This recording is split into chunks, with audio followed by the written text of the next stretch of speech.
Assalamualaikum warahmatullahi wabarakatuh, teman-temanku yang budiman semuanya.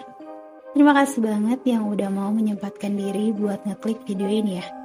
Buat kalian yang mau bantu support channel aku, bisa banget bantu klik tombol subscribe channel ini dan jangan lupa nyalakan loncengnya untuk mendapatkan notifikasi terbaru ketika aku nge-upload video baru. Gimana? Sudah siap buat ngedengerin kisah misteri kali ini? Oke, gak usah berlama-lama, kita langsung cus ke ceritanya. Yan, kita udah masuk Samarinda kan? Gue nggak mimpi ya kan? Tanyaku penuh harap pada Rian. Rasanya aku hampir putus asa. Iya, kita udah masuk Samarinda seberang. Habis nyeberang jembatan, kita nyampe di tepian.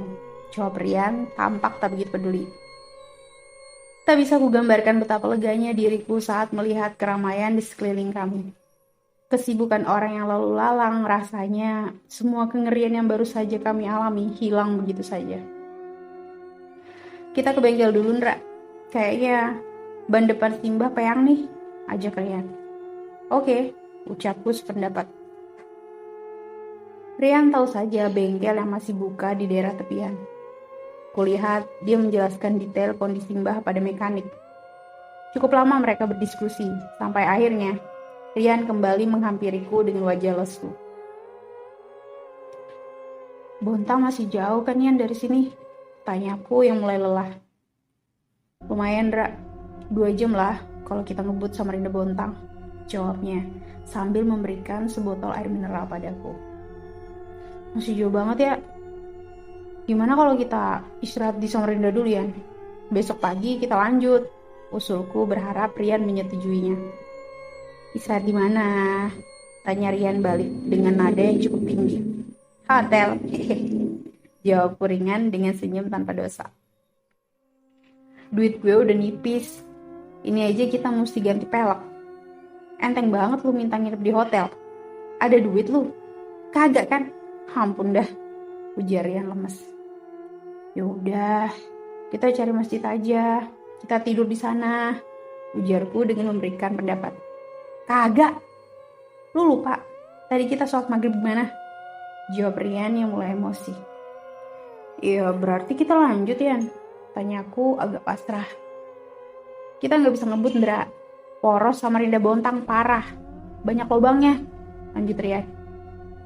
Tapi rame aja kan? Banyak rumahnya kan?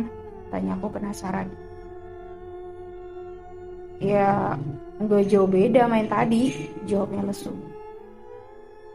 Akhirnya motor Rian sudah selesai diperbaiki dan terjadi kembali diskusi antara Rian dan pemilik bengkel.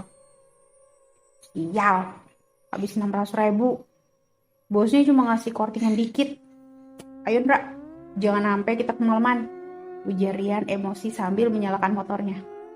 Buset, serius lu? Kita gebukin yuk. Bisa-bisanya ambil untung gak kira-kira. Tambahku terpancing emosi juga. Jangan aneh-aneh Ndra, di sini beda kayak di Jakarta. Salah dikit runyam urusan. Lagian wajar aja dah malam. Ongkos ketok pintu. Dah cepetan naik, balas Rian mengingatkanku. Sungai Mahakam yang terkenal di sisi jalan kini tidak terlihat lagi. Perjalanan kami lanjutkan dengan menerobos gemerlap lampu dari kota pelabuhan yang dipanggil dengan nama Samarinda. Padahal baru jam 7, tapi udah sebegini gila gangguannya. Gimana kalau tengah malam? Gerutuku dalam hati membayangkan bagaimana perjalanan kami selanjutnya menuju Bontang. Kami menyempatkan mampir di sebuah pom bensin untuk memberi minum Abah. Kok Abah sih? Maksudnya memberi minum Mbah. Kegelapan hutan ini di malam hari benar-benar pekat menyambut kami saat mulai meninggalkan Samarinda. Hampir 1 jam berlalu dan semua tampak baik-baik saja. Banyak-banyak zikiran lu, udah terlalu banyak cerita nih jalan, ujar Rian mengingatkanku.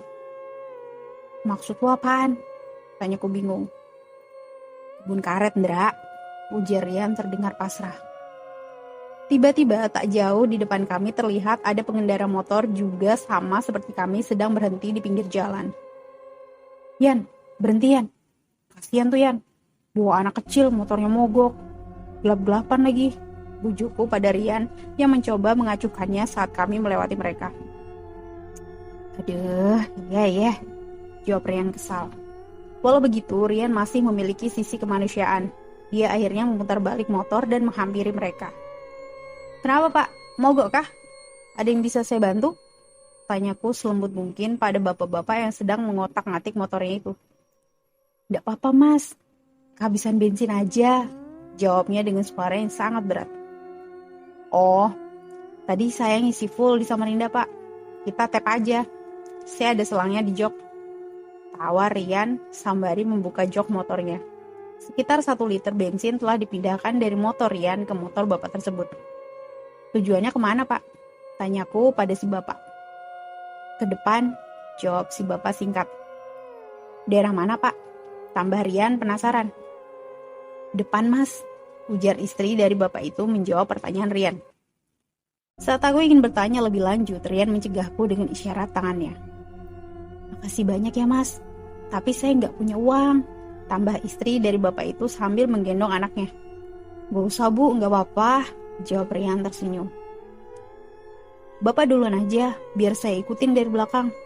Jaga-jaga kalau motornya mogok pagi, kan bisa kita bantu lagi. Tawar Rian mempersilahkan keluarga itu berjalan terlebih dahulu.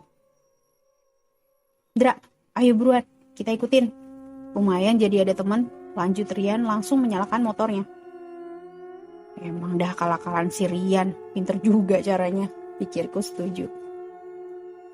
Kami mengikuti pasangan tadi dengan jarak sekitar 10 meter di belakang. Hingga pada sebuah ujung tanjakan, mereka tiba-tiba menghilang. Yan, mana orang tadi? Tanyaku panik. Gak tau Ndra, masa iya? Di turunan langsung ngebut? Ngebut-ngebutnya tuh orang, masa iya udah gak kelihatan? Jawab Rian yang langsung memberhentikan kendaraannya. Masa iya pakai nos? Sautku asal.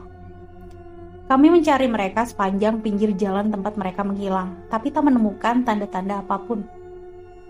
Perasaan gue gak enak Yan, ujarku yang mulai merinding. Lu nyium bau gak Ndra? Tanya Rian dengan nada bergetar. Iya, bau melati tapi amis Yan, ujarku dengan tangan gemetar memegangi pegangan belakangan motor. Mending kita jalan dah, lanjutku lemas. Tanpa menjawab, akhirnya Rian kembali menarik gas sepeda motornya. Gila. Teriak Rian tak karuan sambil menarik gas dalam-dalam. Ndra, jangan lepas dikit Ndra. Kita masuk Bukit Tengkorak. Banyak kecelakaan di sini. Ujar Rian makin berkonsentrasi pada jalan. Ya elah, kenapa sih ngasih nama kagak seksian dikit? Gerutuku saat mendengar nama daerah yang telah kami masuki sambil mengira-ngira arti dari namanya. Lu kira tempat mangkal? Guk. Grrr. Guk. Guk. Au! Suara anjing hutan melolong terdengar mengerikan di tengah kegelapan malam. Di Kalimantan ada serigala Kayan? Tanyaku. Bulu kuduku mulai berdiri. Setahu gua anjing hutan aja sih. Paling banter anjing kampung. Serigala belum pernah denger gua. Rasanya gak mungkin deh, jelas Rian begitu serius. Anjing! Lanjut Rian mendadak berteriak karena di depan kami muncul sesosok anjing hitam besar yang duduk di tengah jalan. Jangan berhenti Yan, please Yan, jangan berhenti, please. Akhirnya zikirku pun mulai kacau berubah menjadi racauan. Rian menarik gas dalam-dalam hingga kami akhirnya melewati anjing itu. Jantungku serasa berhenti saat aku menatap anjing hitam besar yang kami lewati. Sorot lampu motor menampakkan dengan jelas wujud anjing itu. Normal. Enggak. Kepalanya kepala manusia. Demi apa dah? Mana ada anjing model kayak gitu? Mana jelas banget natap ke kita. Parah, pikirku. Yan, dia nyengir, ujarku sambil mengeplak-ngeplak kepala Rian. Iya bangsat, gue tahu. Gue juga lihat, cowok. Sahut Rian emosi dan menarik gas motornya semakin dalam. Lolos dari yang satu, bertemu dengan yang lain. Ini perjalanan paling gila nih yang pernah ku alami. Hampir 30 menit kemudian kami memasuki area jalan berpasir hingga kami tak bisa melaju kencang. Di depan, jalanan masih dibaikin, Ra. Namanya Gunung Menangis. Ujar Rian menerangkan keadaan jalan yang akan kami lewati. Kayaknya gue gak mau tahu alasan kenapa tuh gunung dinamain begitu, Yan. Balasku lemas. Srek. Saat ban depan motor yang kami tumpangi hampir masuk ke dalam lubang yang cukup besar, Rian menghindar secara refleks. Tapi, jalan berdebu membuat motor kami slip dan terseret sekitar 1 meter. Sontak saja kami berdua jatuh terguling-guling. Lu gak apa-apa, Yan? Tanyaku pada Rian yang tampak begitu gemetaran. Gak apa-apa, Ndra. Jawab Rian yang langsung mencoba bangun dan kembali mendirikan motornya. Semilir bau melati kembali muncul di sekitar kami dan membuatku merinding. Ini provinsi kebun melati apa? Saya bantuin, Mas. Tiba-tiba suara seorang wanita terdengar begitu lembut di dekat kami. Tak ada seorang pun dari kami berdua yang berani menoleh ke arah suara tersebut. Entah dari mana datangnya, tiba-tiba seorang wanita muda yang sangat cantik, berpakaian rapi muncul di samping kami. Lega untukku, tapi tidak dengan Rian. Nggak apa-apa, Mbak, ini udah bisa lanjut lagi kok, balas Rian yang gemetarnya semakin menjadi. Saya bantuin ya, Mas. Tapi habis itu saya minta, lanjut wanita itu dengan suara yang sangat pelan. Minta apa, Mbak? Tanyaku penasaran. Ada sedikit pikiran nakal saat memperhatikan wajah. Seketika itu pula wajah dari wanita tadi berubah menjadi hancur dan penuh darah dengan mata yang berjuntai keluar sambil menunjuk ke arahku. Tubuhku tak bisa kugerakkan sama sekali dan Rian memeluk stang motornya sambil membaca ayat kursi dengan kencang. Tak pernah kubayangkan dalam hidupku akan melihat sosok kuntilanak yang sangat mengerikan dengan jarak kurang dari 1 meter. Hingga aku tak kuasa menahan kesadaranku. Skip. Dra, bangun Dra, jangan mati dulu Dra, kata Rian sambil menampar-nampar wajahku berulang kali.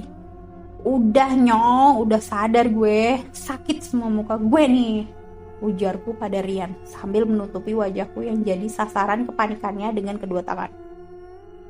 Udah hilang belum Yan? Lanjutku bertanya dengan suara lirih. Hilang udah. Mana masih di sini lagi kita Ndra? Bingung gue. 5 tahun gue tinggal di sini, bolak-balik juga udah biasa.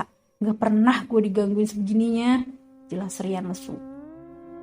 Rasanya seharian ini gue gak ada aneh-aneh. Tunggu.